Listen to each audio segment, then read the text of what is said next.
చూస్తున్నారు కదా చుట్టూ ఏముందో చీకటి. అంటే ఇక్కడ దెయ్యం తిరుగుతుందని ఒక ఇన్ఫర్మేషన్ అయితే మాకు అందింది. సో దెయ్యం ఎలా చనిపోయింది అంటే సారీ, తను ఎలా చనిపోయి దెయ్యం ఎట్లా అయ్యింది, తను దెయ్యమై ఇక్కడే ఎందుకు ఉంది చూస్తున్నారంటే ఇక్కడ ఒక బావి ఉంది. ఆ బావి అంటే ఇదివరకు యూస్ చేసేవాళ్ళు సడన్గా ఎవరు యూస్ చేయట్లేదు. పక్కన చూస్తే ఒక పాడుపడిపోయిన ఇల్లు ఒకటి ఉంది. అది ఇదివరకు దాంట్లో ముగ్గురు ఉండేవాళ్ళంట. ఎప్పుడైతే అక్కడ ఆ ఇంట్లో ఒకరు చనిపోయారో అప్పటి నుంచి వాళ్ళకు కూడా మనశ్శాంతి లేకుండా అక్కడ నుంచి వెళ్ళిపోయారు. అందరూ అంటున్నారు ఇక్కడ నైట్ పోతే అయ్యో శబ్దాలు వస్తున్నాయి, ఆ బావిలో నుంచి ఓ అని అరుపు వినపడుతున్నాయని. ఇక్కడ అయితే చాలా దారుణంగా అయితే మాకు చెప్పారు. బావి చూపించే ప్రయత్నం చేసి మీకు కూడా చూపిస్తాం రండి. వెళ్తుంటే నాకే చూస్తున్నారా, నాకు గూస్ బంప్స్ వస్తున్నాయి, చాలా భయం వేస్తుంది. నేను ఇక్కడ ప్లేస్కి ఇది ఫస్ట్ టైం రావడం, భయం వేస్తుంది గాయస్.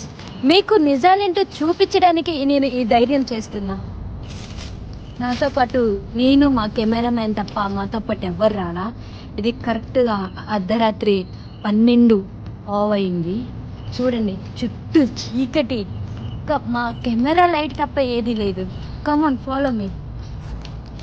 వెళ్తుంటే భయం వేస్తుంది. అలా ఆ ఇల్లు చూపించ చూస్తున్నారు ఇల్లు ఇంటి లోపల నుంచే వచ్చేసింది చెట్టు అయితే. అంటే మీరు గమనించుకోవాలి, ఎప్పటి నుంచో పురాతనమైనది కాబట్టి ఇంటి లోపల నుంచి వచ్చేసింది చెట్టు. ఇది మాత్రం నేను ధైర్యం చేయలేను, ఇంటికైతే నేను వెళ్ళలేను. మీకు బావి చూపించే ప్రయత్నం అయితే చేస్తాను. చూస్తున్నారు కదా బావి దగ్గరికి బావి దగ్గరికి వెళ్తేనే నాకు అయ్యో సౌండ్ వినపడుతున్నాయి. కానీ ఇవి ఇదివరకు చూసారా, నాకైతే అమ్మాయి గొంతు బాగా వినిపించింది. ఇదివరకు ఇవైతే వాటర్ వాడడానికి యూజ్ చేశారంట. చూసారా అరుపులు ఏ విధంగా వినబడుతున్నాయో.